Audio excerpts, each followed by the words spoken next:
Hi, this video is mostly for Dragon so that I can demonstrate the stable voltage effect under load as RPM changes. And here we have a very similar coil to a RegenX coil, and the only thing though that's different here is I have a ferrite core in there, and but otherwise the characteristics are pretty much there.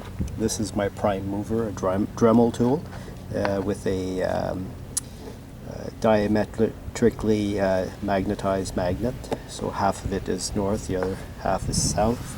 I have my oscilloscope hooked up. We're going to use a variac here that we're converting it to DC.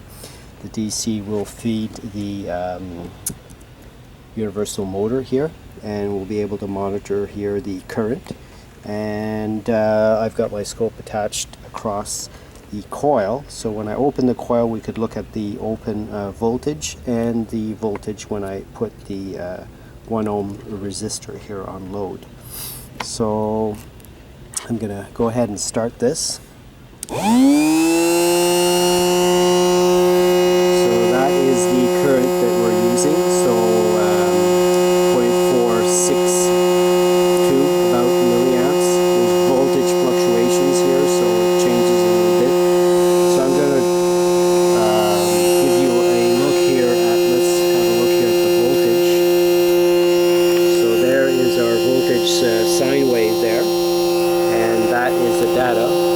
Sorry about the light conditions, I'm doing this outside. And there's our voltage, open coil voltage there. So now I'm going to go ahead and short the coil, and if we look, our current is identical, there is no change with the current. So there it is shorted, and there it is open. So I see no change, maybe it even went up. Open and shorted. So there you go. Obviously no change in current, but obviously when it's shorted there is no voltage across the short. Very, very small anyways. So let's go ahead here and put the 1 ohm load on. So here is the 1 ohm load on, and there it is off. There's a little change. There it is on. Very, very small change. There it is off. There it is on. Basically there is no change with it. There's just, like I say, variations in the voltage. So at this RPM we're getting no differences. So now I'm going to increase our voltage division here so we can get to see some activity on the scope. So that's what you're looking at, the waveform, and we're at about close to 200 hertz, and that is our voltage RMS across that load. So now what I'll do, so we're looking at 460 millivolts, 360 millivolts, and I'll decrease the RPM now. And as you see, there is zero change in the voltage across the load.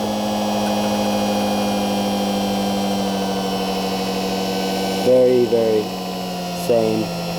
So you're looking at the waveform there, and there it is, very, very low RPM.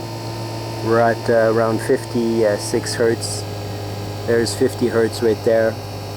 And we've had zero change in our voltage across the load. But now what I'll do is I'll just open the coil. So now the coil is open, and I'll bring down the voltage division so we look at that data. So we're at 5.45 volts there. Now I'll do the opposite. I'll start increasing it, and we'll see if the voltage change.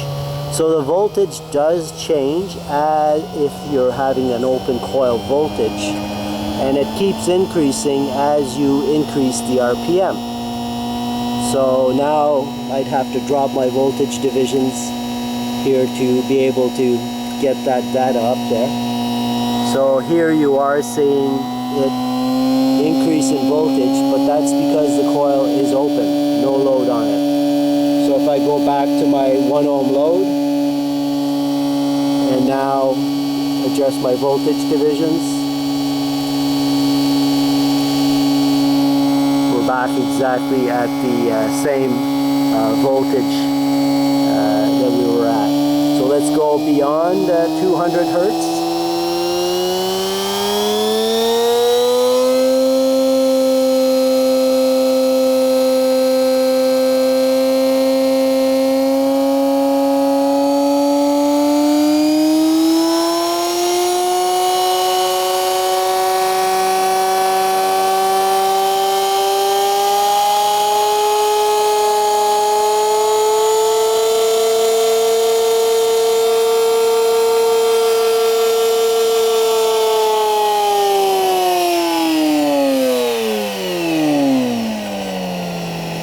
So there you go. That is the characteristics that I have found with Regenex coil, and I just wanted to demonstrate that as well.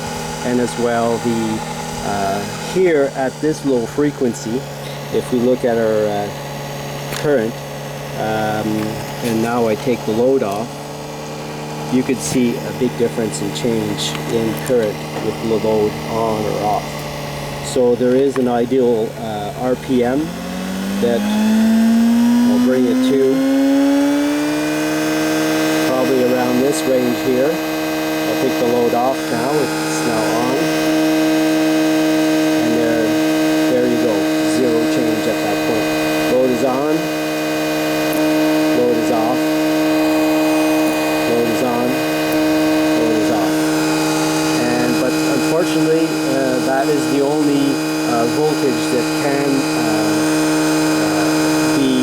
across that resistor. So that is the effect that I have been observing for a while now, and just thought I would share that. Thanks. Bye now.